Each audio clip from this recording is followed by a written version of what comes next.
Will a change in manager even matter with these players? Will it matter, Chuck? Yes, it will matter. Okay. How so? Because, well, you got to change what was being put out on the pitch with Ten Hag. Change the formation, change the players.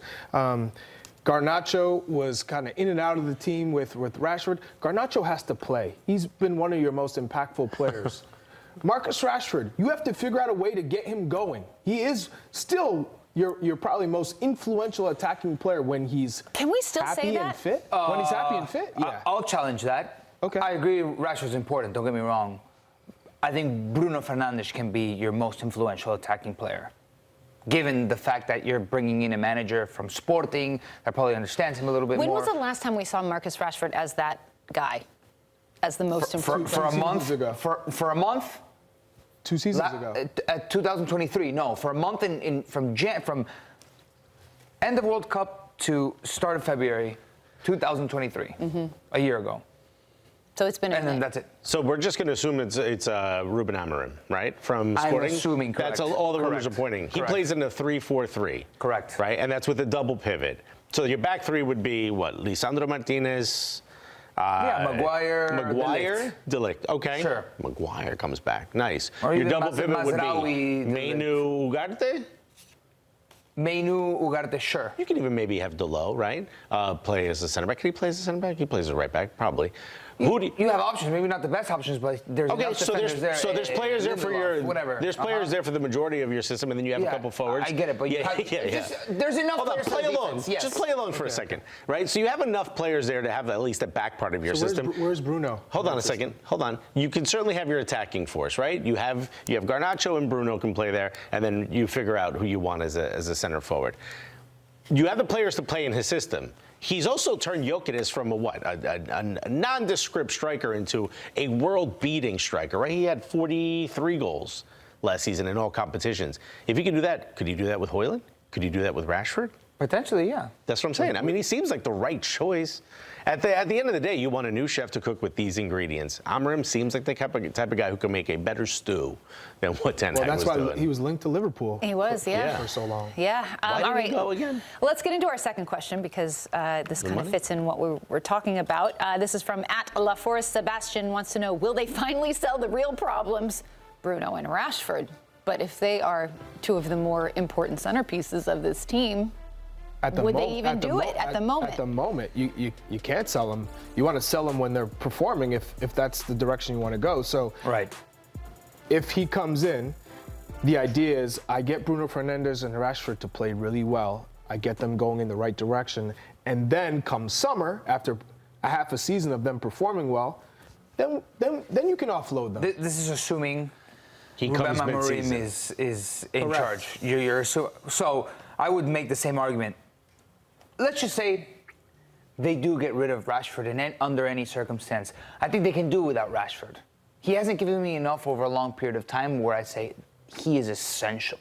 We cannot get rid of him.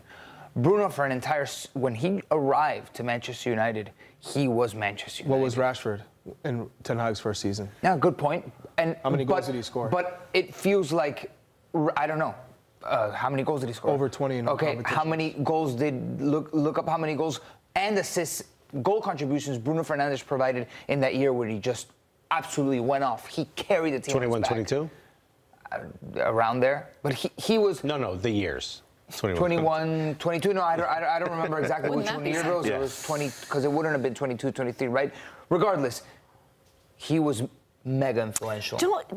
Marcus Rashford strikes me as a player, and Charlie, you might be able to speak to this. You know, you mentioned that when he's happy, he's playing well, but it seems like he's been dealing with a lot of stuff off the pitch as well. Is he the type of player that would benefit from a move away from Manchester United, where the spotlight isn't so glaring? I think for all players, when they're confident and they're happy, you're going to get the most out of them. Was Ten Hag creating that sort of cloud that existed for? And I'm talking specifically for Marcus Rashford. We don't know. Yeah. I mean, and so all we can talk about is his performances on the pitch have not been consistent. And he's been in a rut. And he comes out, but then you talk about the inconsistent playing time as well. I can't get into a rhythm if I'm starting one game, and then I do really well, and then I'm benched the next. It messes with your psyche, your confidence, and maybe Marcus Rashford needs a coach who's going to support him and uplift him and motivate him, even though, you know, there are some that will argue, well, he doesn't need to be motivated. You're playing at Manchester United. You should be motivated. You should have that from yourself, right? I hate when people say that. Human beings are human beings. There are reasons why some coaches are super successful, and that's because they can get the most out of players and motivate them when they do kind of slip back into a bad form. So I found this stat. Rashford's best season, he had 2 goal-scoring seasons with 17 goals. In the Prem, paired with 7 in 1 year, 19-20 season, and then paired with 5 in the 2022-23 season. That's when he went off. Yeah. Bruno Fernandes had 18 goals, 11 assists. So comparable numbers. Yeah. In that one season, Bruno was better, but I think Bruno can make other players better. Can Rashford make other players better? I'm not sure. Give me a top goal-scoring quota for sure, but I think... Does Haaland make other people better? But Haaland puts up record numbers. I'm just asking. Does he make other players better? I think he has more potential to make other players better than Rashford. Would you not say that? No, I wouldn't. You wouldn't say that? No. Why? Because I think Erling Haaland is the end, the exclamation point. He's not going to, you're never going to see Erling Haaland with 15 assists in a season or 10 assists in a season. That's just not his game. Okay. He's always getting on the end. So he's not making other players better. Okay, fair. I think Marcus Rashford has the ability to create for other players because he's better more than one dribbling ability. Okay, fair. I'll take that. More than Bruno Fernandes? Better goal scorer than Bruno Fernandes. No. That's not. I agree with you. I think Marcus Rashford is a better goal scorer than Bruno Fernandes. My question was, do you think Marcus Rashford can make other players better, has the potential to make his teammates around him better, more than Bruno Fernandes? Potentially.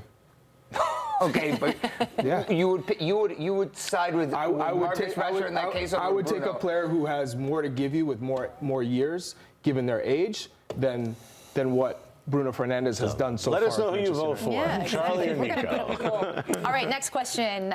Was Ten Hag actually the person at fault? Yes. Yes. Yeah, at the end of the day, if you're the manager, you're left holding the bag, right? Who wanted Mason Mount? Who wanted Anthony? Who wanted to pay? Maybe the fee is not on Erik Ten Hag. He's not the one saying pay as much as you want. No. Ooh, but Ten Hag's the one saying, get him, I need him for my team. Right, but then that should fall on a sporting director to say, you know what? I know we want to get him, but we're not paying this amount of money for him. Sketchy amount of money, I would say. Yeah, well, certainly. So that's when you need to have the checks and balances. You want to know where the money went? You got to have someone saying, hey, I know what you want, I know what you need, but we're not paying X amount for this players. This is who we can get, or this is the amount that we'll pay to secure a player of that quality. And now you go out and say, here's a list of players that we can sign. Can you say that, though, when you're Manchester United? What do you mean? One of the biggest clubs in the world. Can you really go, I don't know if I want to pay 95. What was Anthony, 95? Yeah. $1 million? I don't know if I want to pay 95. We're stuck at 90. You really think you could say that? Pay me 95 million. Everyone has a budget. Anthony. Nico, here's 95 million. Here. Look at him. He's so good. He's just like him. Make a scowl. Pass. That goes out of bounds. Good one. That's a great reenactment. I enjoyed that. Is it not sketchy? There's questions. I would love somebody to explain so I can have some clarity on the situation of how you come up with that sum. I agree. Nicolas Pepe was the same thing when that first happened. I was like, what the? Where's this money coming in from? All right, one more question. Should Zidane be considered as the guy to take over? All we're hearing is about Ruben Amorim. If Zidane wanted to coach Manchester United, then you absolutely give him a look. Are you kidding me? Is there a job that shouldn't consider? You know what I mean? Is there a job in this sport that wouldn't take Zidane if offered? Barcelona. Yeah. Really? You don't think they'd be like, yeah, let's do this. Let's ruin his legacy. I mean, Zidane has the trophies to back it. The playing experience and the coaching experience. He's coached the best players in the world. He has been himself the best player in the world. He's himself performed at Old Trafford and spanked the Manchester City great teams of the past. I think as a manager, it's a no-brainer if Zidane was like, I want to do this. Would a manager of his profile be preferential over a guy like Amorim, who is sort of this young, up-and-coming? There's a lot of buzz around him. People are super excited. I mean, there's talk about him, if he wanted the City job, if Pep ever left, he would take over at City. He is held in that high of a regard. So is there a difference? Is there one that tilts more in favor? Everyone can speculate.